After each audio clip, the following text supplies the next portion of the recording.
आज की खबर में आप सभी का स्वागत है। तो चलिए बढ़ते हैं देश दुनिया की बड़ी खबरों की ओर। प्रशांत किशोर ने सम्राट चौधरी का नाम शिल्पी गौतम केस से जोड़ा। 1999 में मौत से हिल गया था बिहार। प्रशांत किशोर ने तारापुर सामूहिक हत्याकांड में सम्राट चौधरी की गिरफ्तारी की मांग करते हुए उनका नाम पटना में बहुचर्चित शिल्पी गौतम केस से जोड़ दिया है। 1999 में शिल्पी जैन और गौतम सिंह की मौत से बिहार हिल गया था। एशिया कप जीत जाता पाकिस्तान पर कहां हो गई गलती, गौतम गंभीर की चाल ने किया कमाल। एशिया कप 2025 के फाइनल मुकाबले में भारत ने पाकिस्तान को 5 विकेट से हराया। तिलक वर्मा की शानदार बल्लेबाजी और गौतम गंभीर की रणनीति ने टीम इंडिया को जीत दिलाई। जौनपुर में एसपी की बड़ी कार्रवाई, रात में सोते हुए मिले चौकी इंचार्ज तो किया लाइन हाजिर, मचा हड़कंप। पुलिस वालों की हत्या करनी पड़ी, बरेली पुलिस की एफआईआर की तौरीख, रजा की साजिशों का खुलासा। बरेली में जुमे के दिन हुई हिंसा के बाद पुलिस ने सख्त कार्रवाई करते हुए इत्तेहाद ए मिल्लत काउंसिल के प्रमुख मौलाना तौकीर रजा को मुख्य आरोपी बनाया है। पुलिस की एफआईआर के अनुसार तौकीर रजा की अपील पर भीड़ जमा हुई है, जिसने हिंसक रूप ले लिया है। एफआईआर में बताया गया है कि भीड़ गुस्ताख नबी की एक सजा सर्तन से जुदा जैसे भड़काऊ नारे लगा रही थी। खेल के मैदान पर ऑपरेशन सिंदूर, पाकिस्तान पर भारत की जीत के बाद पीएम मोदी की प्रतिक्रिया।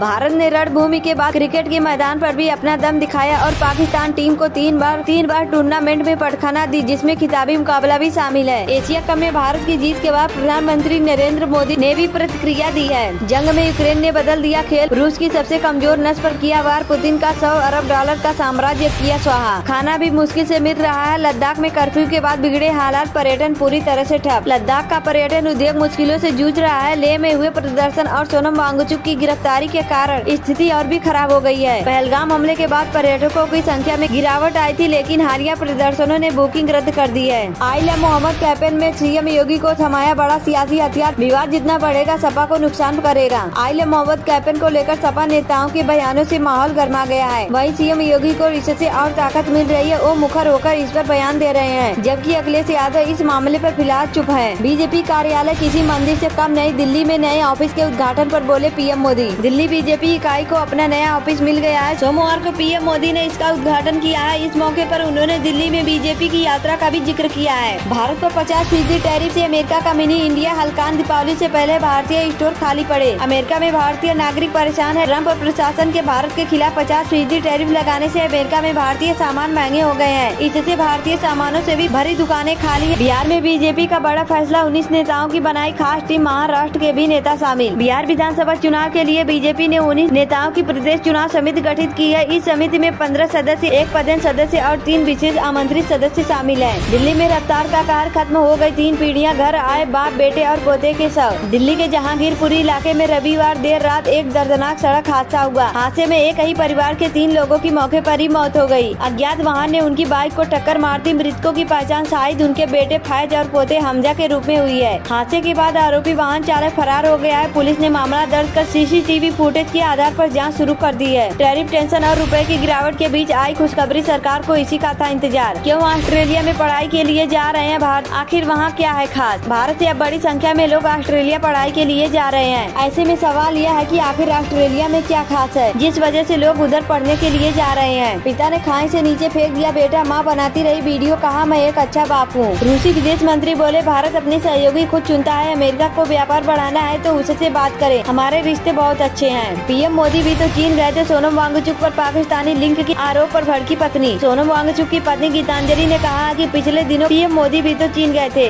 उन्होंने मोहम्मद यूनुस से भी हाथ मिलाया था। चीन जाने वाले हर शख्स को आतंकी नहीं कहा जा सकता है। यूपी में आइला मोहम्मद विवाद ने योगी आदित्यनाथ को दे दिया हथियार, अखिलेश यादव पर निशाने का बना अचूक अस्त्र। हर दुकान पर लगना चाहिए बोर्ड, पीएम मोदी ने दिल्ली के कार्यकर्ताओं को दे कौन सी जिम्मेदारी। प्रधानमंत्री नरेंद्र मोदी ने सोमवार को दिल्ली बीजेपी के नए कार्यालय का उद्घाटन किया है। इस दौरान उन्होंने दिल्ली में बीजेपी कार्यकर्ताओं को खास जिम्मेदारी दी है। उन्होंने कार्यकर्ता से कहा है कि उन्हें जागरूक रहने की जरूरत है। ट्रंप का एक और बड़ा झटका, अब इस पर लगा दिया 100% टैरिफ, जाने भारत पर पड़ेगा क्या असर। अमेरिकी राष्ट्रपति डोनाल्ड ट्रंप ने अमेरिका के बाहर बनने वाली फिल्मों पर 100% टैरिफ लगाने की घोषणा कर दी है। इसे भारतीय सिनेमा उद्योग के लिए एक बड़ा झटका माना जा रहा है। मोदी के ऑपरेशन सिंदूर वाले बयान पर पाक रक्षा मंत्री नाराज, कहा मोदी बातचीत का रास्ता खत्म कर रहे हैं। भारत के खिलाफ पाकिस्तान का 6-0 स्कोर।